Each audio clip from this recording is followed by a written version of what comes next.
자, 오늘 이 시간에는요, 예수님의 마음을 품으라 하는 그런 제목으로요, 빌립보서 2장 5절에서 8절의 말씀을 가지고 여러분들과 함께 은혜를 나누고자 합니다. 요즘 우리가 성경의 절기상으로, 우리 교회의 절기로 어떤 절기를 지내고 있습니까? 사순절 절기를 지내고 있습니다. 여러분, 사순절은요, 부활주의를 기점으로 해가지고 이제 40일을 역산하는데 주일을 뺀 40일입니다. 주일을 뺀 40일. 그 주일을 뺀 40일 동안을 사순절이라 하는 이름을 가지고 우리가 지내고 있어요. 그래서 지난 수요일 날 이 성회 수요일, 이게 뭐냐면 이제 이 사순절의 시작을 알리는 첫날을 이제 성회 수요일로 삼아서 성회 수요 예배를 드렸습니다. 여러분, 초대교회 사람들이 이 사순절의 절기를 지냈던 이유는 뭐냐면, 우리가 바쁘고 분주한 삶을 살다 보면 우리가 본의 아니게 내가 믿는 예수님, 또 예수님의 이야기들, 예수님의 사건들을 잊으면서 살 때가 참 많이 있잖아요. 무엇보다도 예수님께서 저와 여러분, 우리를 위해서 십자가에 달려 죽으시고 우리를 구원해 주시고 또 부활하시고 승천하셨는데, 그와 같은 것들이 우리의 일상 속에 묻혀버리기가 쉽습니다.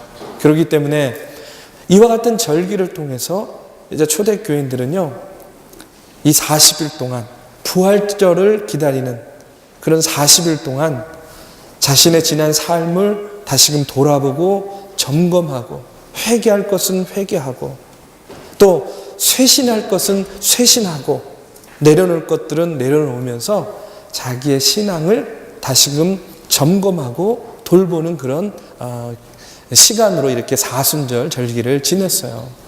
저는 여러분들에게도 똑같이 이렇게 권면하고 싶습니다. 이번 사순절이요, 여러분 바쁘고 분주한 일상 가운데서 예수님 생각 잘 못하고 하나님의 뜻 가운데 살지 못했던 내 자신을 다시 한번 주님의 십자가 그늘 앞에 비추어 보면서 회개할 것은 회개하고요, 또 이제 절제할 것은 또 절제하고요, 그러면서 내적으로 외적으로 내가 좀 더 신앙적으로 새로워지고 발전할 수 있는 그런 절기, 그런 시간으로 삼게 되기를 간절히 바랍니다. 자신의 신앙을 더욱 아름답게 다듬는 그런 귀한 절기가 바로 이 사순절의 절기가 되기를 바라요. 그런데 여러분, 이제 사순절의 절기는 우리가 특별히 또 그렇게 지내야 되겠지만, 우리가 평생을 살면서 우리의 삶 가운데, 우리의 신앙생활 하는 가운데에 늘 끊임없이 회개해야 되겠죠. 늘 끊임없이 속죄해야 됩니다. 그리고 우리의 신앙을 새롭게 하고, 우리의 믿음이, 우리의 신앙이 늘 어린아이와 같이 제자리에 머물지 않도록 언제나 어떻게 해야 돼요? 나를 다듬기도 하고, 세상 말로 하면 채찍질도 하고 그래야 됩니다.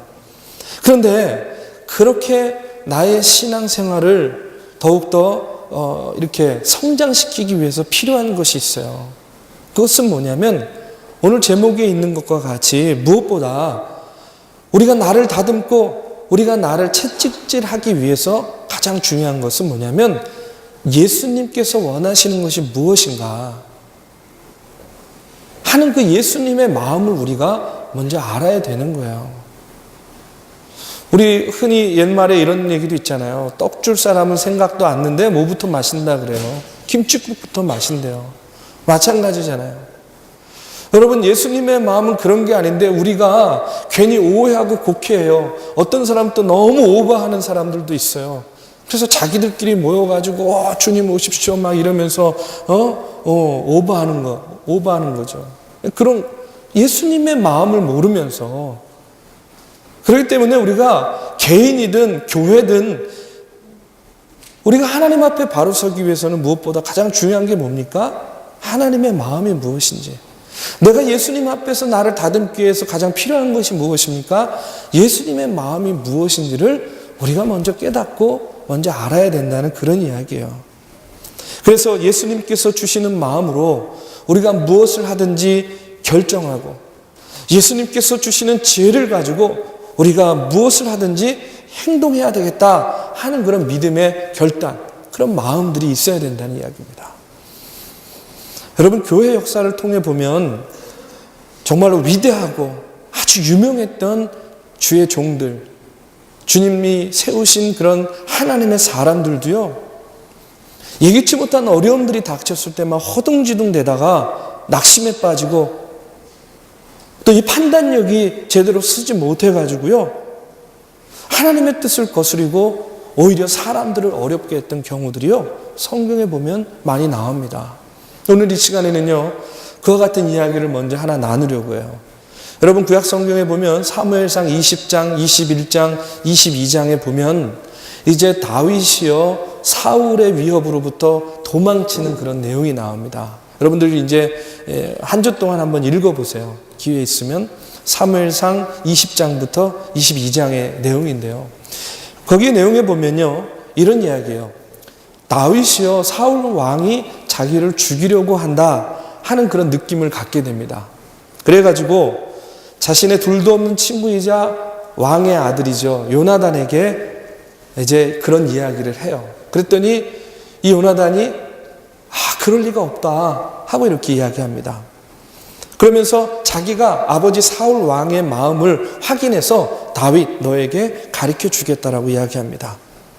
자, 그렇게 하기로 하고요, 이제 요나단은 사울의 마음을 확인하기 위해서 사울과 함께 밥을 먹고, 또 다윗은요 몸을 피해 가지고요 요나단으로부터 그 왕의 마음이 확인된 것을 전달받기 위해서 기다리는 그런 이야기가 나옵니다. 여러분, 숨어서 그 결과를 기다리는 다윗의 심정이 어떻겠어요? 정말로 왕이 나를 죽이려는 걸까?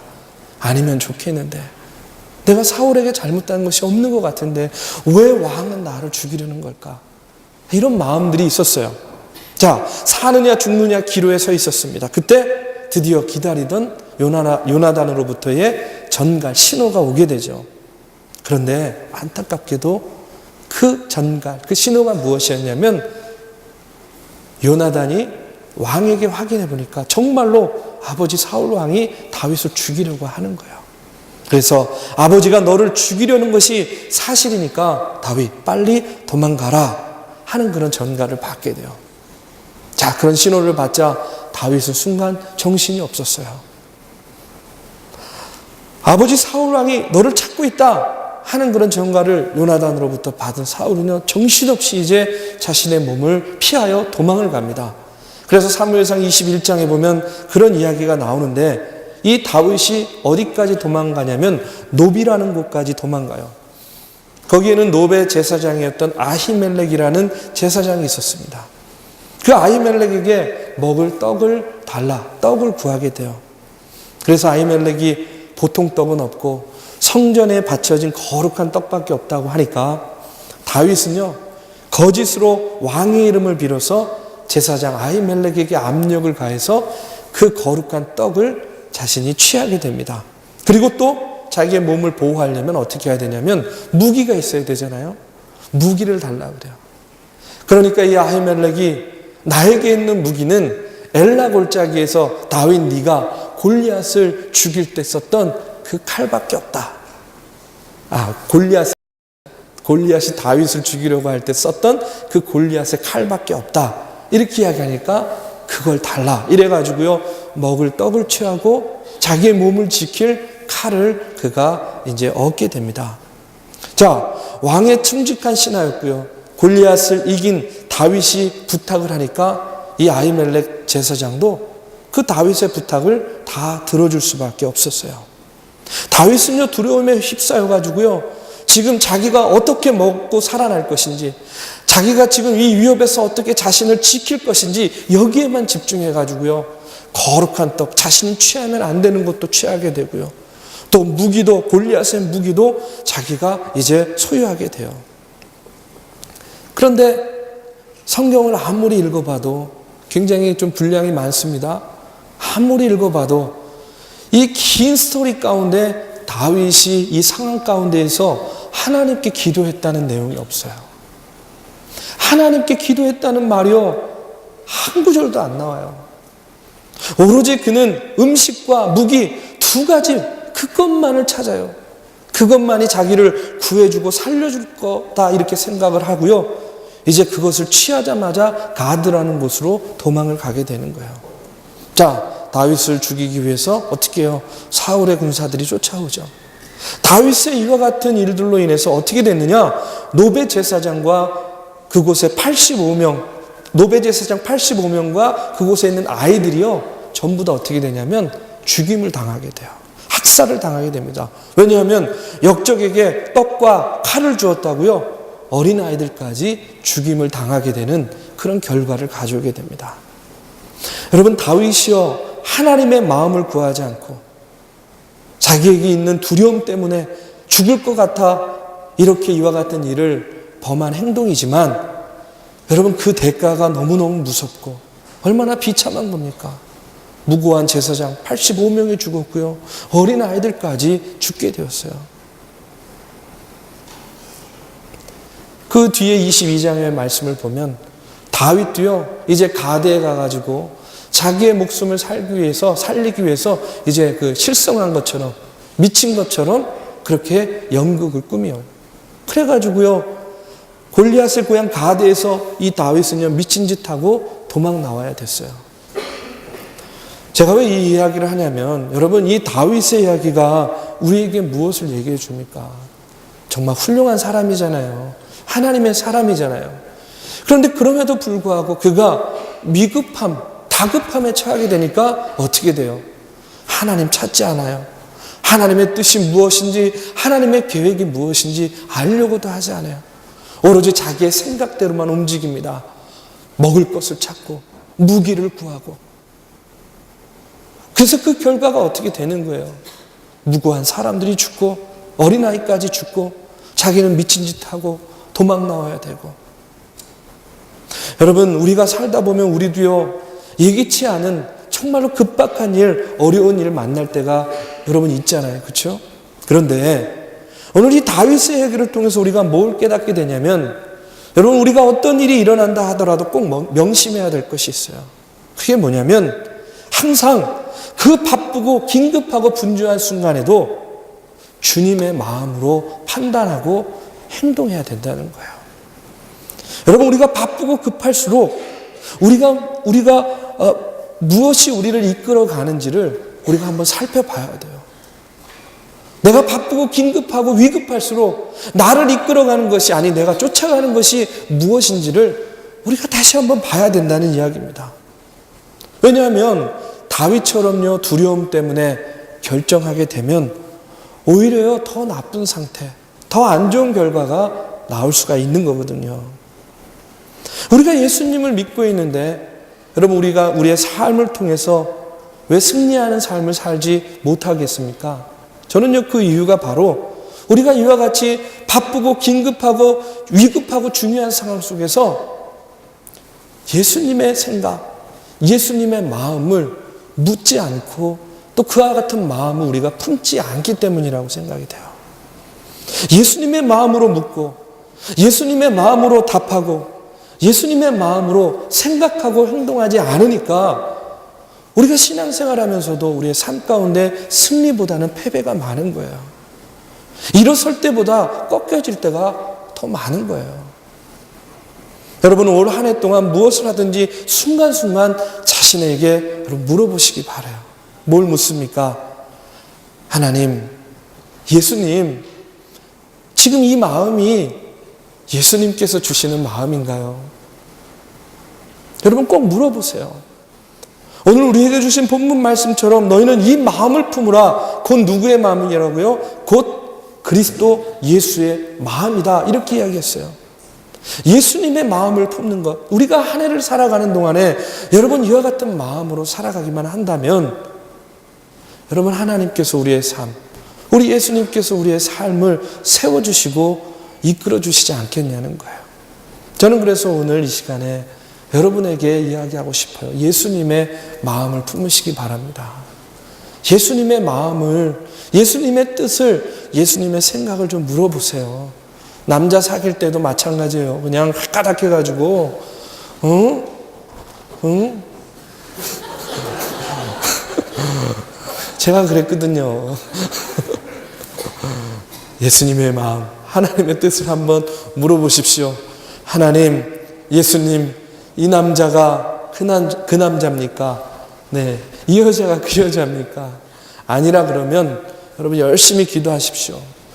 적어도 이 여자를, 이 남자를 놓치지 못하겠다고 한다면 어떤 심정으로 기도해야 되냐면 이건 이제 사담입니다. 사담. 야곱이여 야복강에서 천사와 씨름하는 마음으로 여러분 기도하셔야 돼요. 예. 그러면 여러분 하나님께서 응답을 주실 거라고 믿어요. 자, 다시 말씀으로 돌아와서 여러분 우리가 예수님의 마음을 품으면 이제 우리가 어떻게 되는가를 좀 말씀드리고 싶어요. 한 해 동안 여러분이 예수님의 마음을 품어야 되는데 정말로 이것이 또 예수님의 마음인가, 예수님이 주시는 마음인가가 어떻게 드러나게 되냐면 저는 한 가지라고 생각해요. 그것은 뭐냐면 기쁨입니다. 예수님의 마음을 품게 되면요, 우리 안에 기쁨이 생겨요. 빌립보서 4장을 한번 보시면요, 길지 않은 내용입니다. 그런데 이 길지 않은 편지 중에 매 장마다 바울이 우리에게 얘기하고 있는 것이 있어요. 그게 뭐냐면 예수 믿는 사람들이 누릴 기쁨에 대해서 계속해서 이야기합니다. 여러분 빌립보서 2장 7절에서 8절의 말씀에 보면 이런 말씀이 있어요. 우리 한번 같이 읽어봅시다. 자, 시작. 나는 기뻐하고 너희 무리와 함께 기뻐하리니 이와 같이 너희도 기뻐하고 나와 함께 기뻐하라. 지금 한 문장 가운데 기뻐하라가 몇 번이나 나와요. 이것만이 아닙니다. 3장 1절에도 마찬가지로 이런 말씀이 나와요. 우리 함께 같이 읽어보겠습니다. 시작. 정말로 나의 형제들아 주 안에서 기뻐하라. 주 안에 있으면 기쁘다는 거예요. 4장 4절의 말씀입니다. 함께 읽겠습니다. 주 안에서 항상 기뻐하라. 내가 다시 말하노니 기뻐하라. 예수님의 마음을 품게 되면 어떻게 되느냐? 기쁜 거예요. 기쁨이 생기게 되어 있습니다. 여러분 빌립보서는 그 짤막한 편지 안에 이 기쁨이라는 단어가 17번이나 나오게 돼요. 사도 바울은요, 지금 이렇게 이야기할 상황이 아니었어요. 복음을 전하다가 옥에 투옥이 됐습니다. 여러분 그때나 지금이나 옥살이가 고달프겠죠. 뭐가 기쁘겠습니까? 그런데 사도 바울은 그런 와중에서도 자기 자신을 어떻게 해요? 자기는 기쁘다는 거예요. 뭐가 기쁩니까?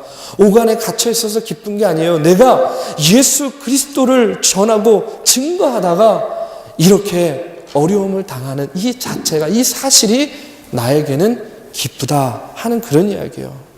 여러분 사도 바울이 어떻게 그와 같은 마음을 가질 수가 있었겠습니까? 그것은요, 그의 마음 가운데 늘 언제나 예수님의 마음을 품고 살았기 때문에 그래요. 그리스도 예수의 마음을 품으라. 여러분 오늘 이 바울의 이야기가 올 한 해를 살아가는데 우리에게 답이라고 저는 믿습니다. 여러분 어떤 마음을 품어야 됩니까? 그리스도 예수의 마음입니다. 그리스도 예수의 마음이에요.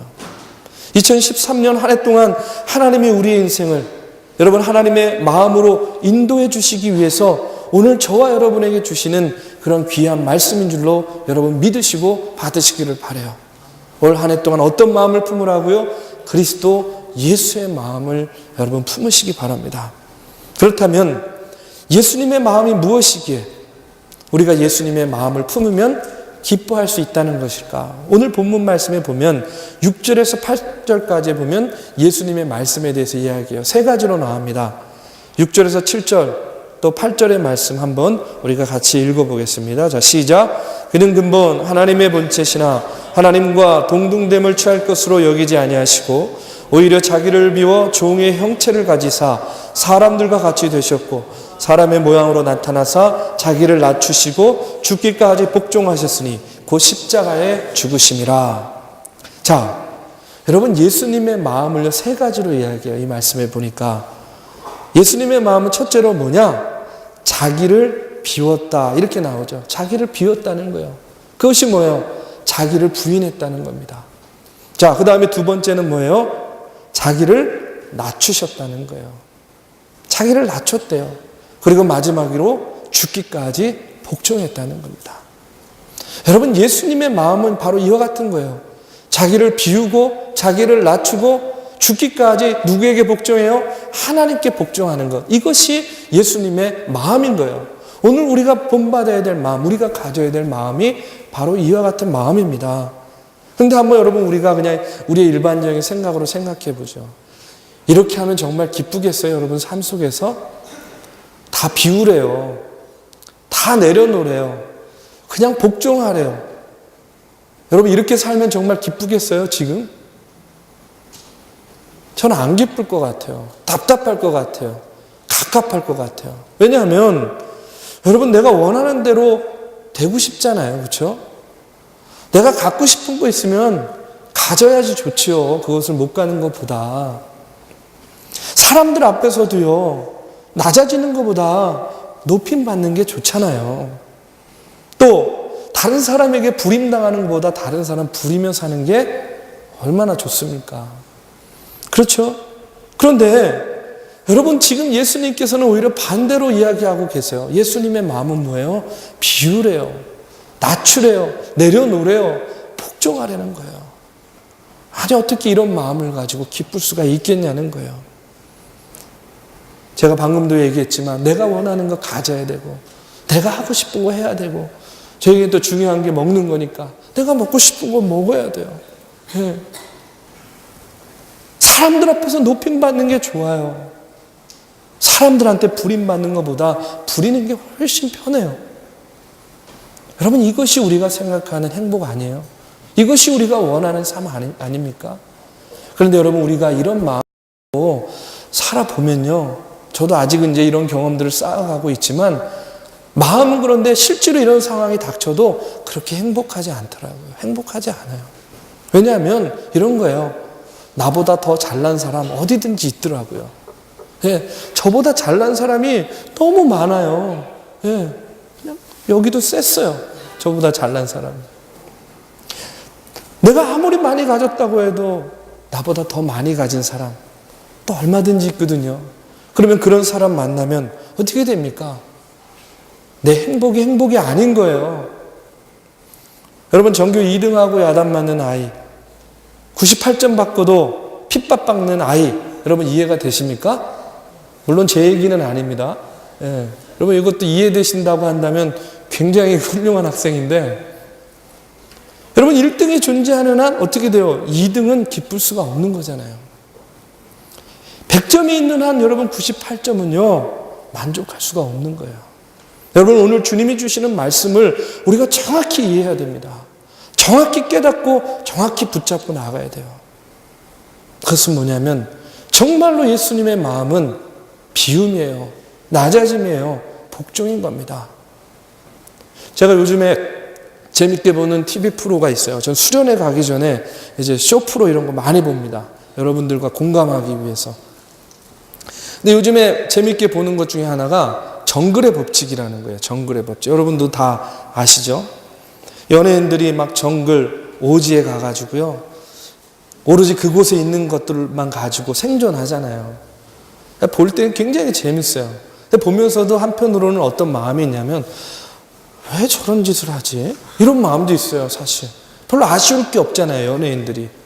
그런데 여러분 벌레들이 막 우글거리고 제가 제일 싫어하는 게 막 뱀 이런 거거든요. 거미 막 이런 거.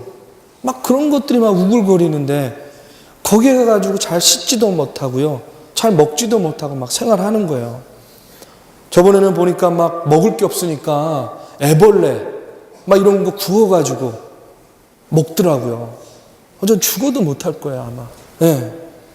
야생짐승도 잡아가지고 막 하여튼 닥치는 대로 먹어요. 근데 뭐 이제 남자 연예인들은 그렇다 치고 여자 연예인들도 보면 더 안쓰러운 거예요. 화장도 제대로 못하고. 여러분 연예인들 이거잖아요. 화장빨. 그런데 거기 가가지고 제대로 화장도 못하는 거예요. 더군다나 대소변도 얼마나 불편하겠습니까? 재밌게 보면서도 야 뭐가 아쉬워서 저런 걸 저기 가서 찍고 올까 찍을까 이런 생각이 들더라고요. 정말 연예인으로서 뭐 인기니 뭐니 이런 거 다 띄고 저기 가가지고 저렇게 그냥 마음을 비우고 생활하는구나. 저렇게 그냥 정말 원시적이고 낮아진 생활하는구나. PD가 먹으려면 애벌레도 먹고 PD의 말에 절대 복종하면서 재미를 위해서 이렇게 헌신하는구나. 막 이런 생각을 했어요. 근데 제가요 얼마 전에 방송국에서 일하는 그런 후배를 잠깐 만날 일이 있어서 그냥 뭐 꼭 이 얘기를 한 건 아니고 왜 연예인들이 사서 고생하는가 하는 것에 대해서 얘기를 좀 들어봤어요. 왜 연예인들이요 그와 같은 그런 어렵고 힘든 그런 고통스러운 프로그램에 참여하는가를 좀 물어봤더니요, 여러분 물론 정확한 건 아닐 수 있습니다. 그냥 제가 그냥 그 사적으로 나눈 얘기예요. 여러분 또 제가 이렇게 얘기했다고 막 인터넷에다가 정동 젊은이교 이영로 목사가 이렇게 얘기했대더라 막 이렇게 막 댓글 올리고 그러면 안 됩니다. 그냥 사견입니다. 사견. 어떤 얘기를 하냐면 그 친구가 이런 거예요. 연예인들이 왜 그런 프로그램에 참여하냐면 자신의 인지도를 올리기 위해서라는 거예요. 그런 극한 프로그램에 참여하게 되면 자신의 인지도도 높아질 뿐만 아니라요, 방송국 PD들이 그런 어려운 것에 참여했던 그런 공로를 인정해가지고 다른 프로그램에 캐스팅할 때에 뭐예요? 좀 더 참작을 해줘서 이렇게 캐스팅도 잘해주고 또 이제 키워주기도 한다는 거예요.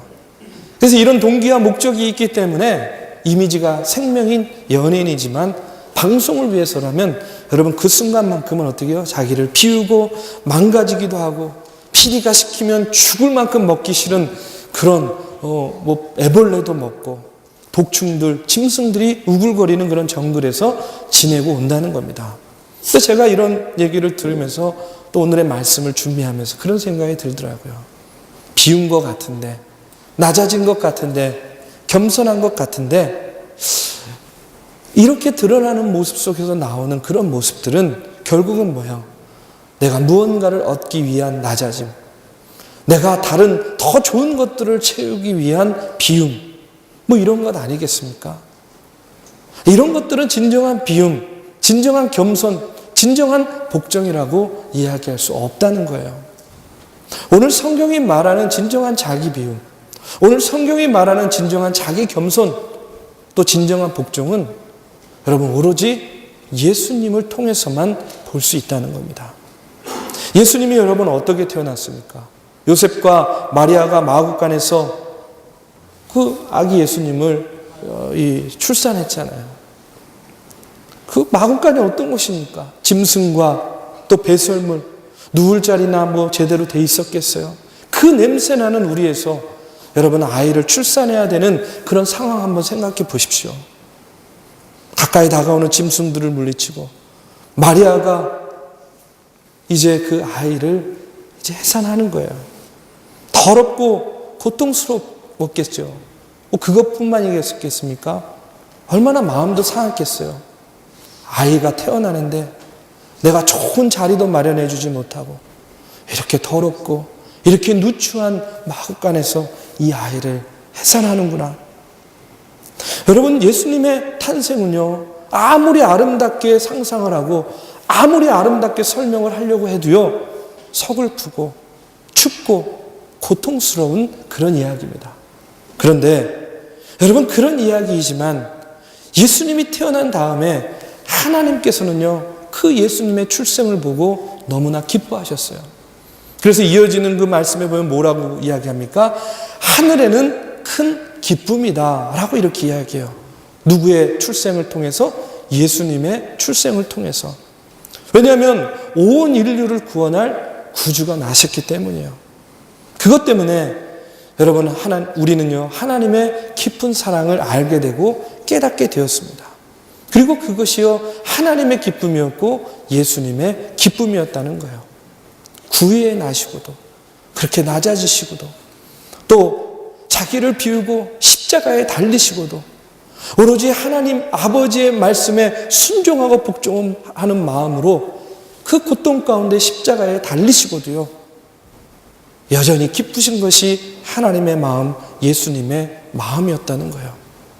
여러분 이것이야말로 진정한 비움이요, 이것이야말로 진정한 겸손이고 이것이야말로 진정한 복종 아니겠습니까? 여러분 예수님은요, 우리도 이런 마음을 갖고 살기를 원하세요.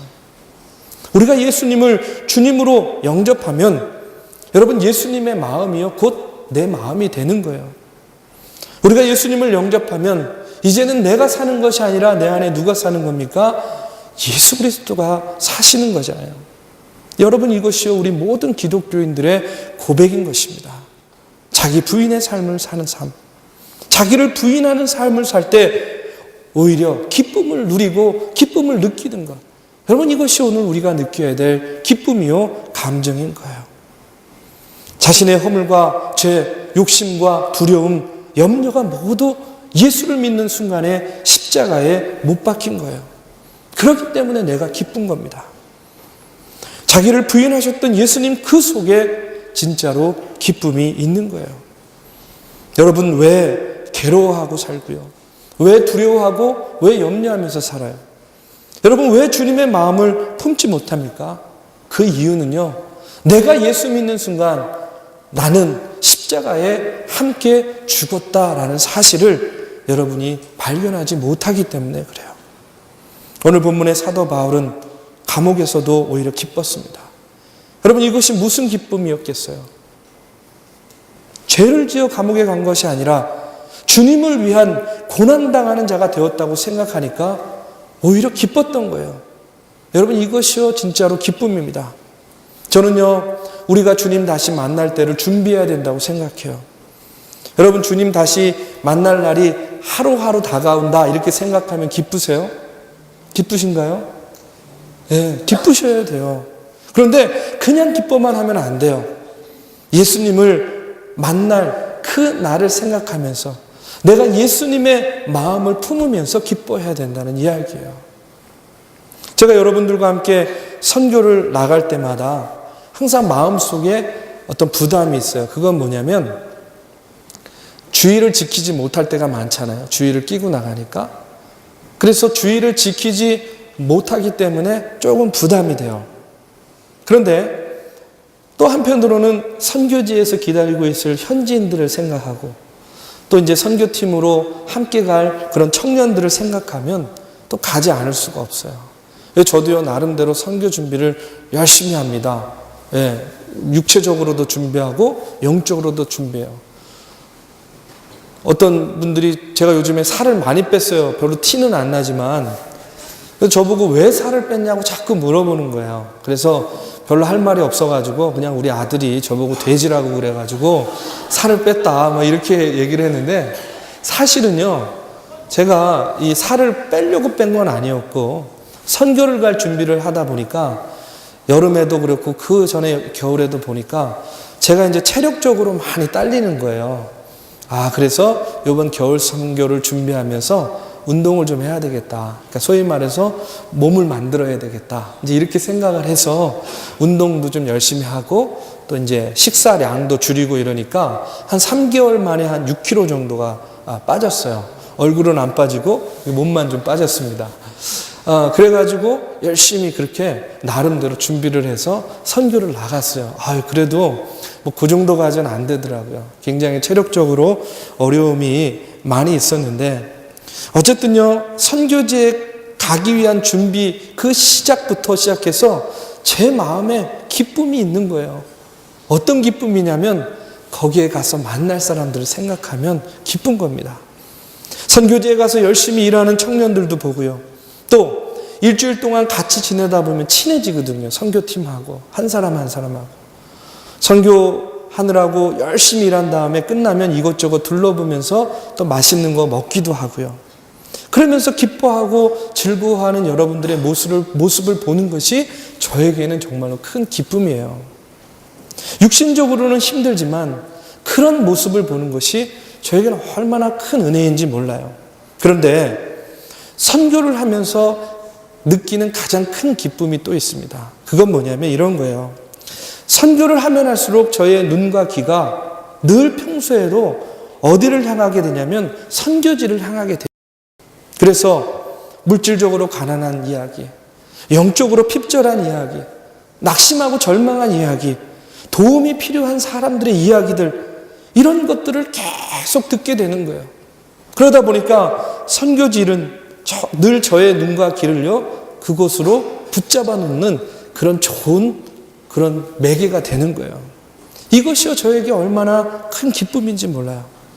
또 한 가지 기쁨이 있습니다. 그건 뭐냐면 내가 하나님 앞에 섰을 때에 조금은 그래도 주님 만날 자격이 생겨가는구나 하는 그런 마음의 기쁨이 있어요.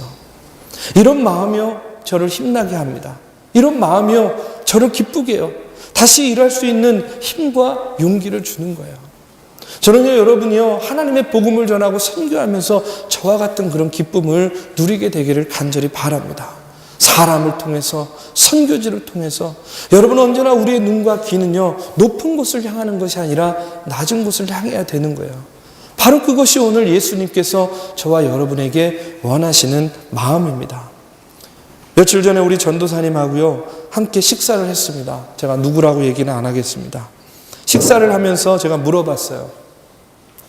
젊은이 교회에서 사역하는 것이 어때? 하고 이렇게 한번 물어봤습니다. 그랬더니요, 그 전도사님이 그런 얘기를 하는 거예요. 다른 교회 전도사들, 자기 동기들하고 이야기할 때 보면 자기 너무나 미안하대요. 뭐가 미안하냐면 자기는 너무나 즐겁고 기쁘고 평안하게 하나님의 일을 하고 있는데, 이 젊은이 교회에서 다른 동기 전도사들 얘기를 들어보면 그렇지 못해서 자기는 오히려 미안하다는 거예요.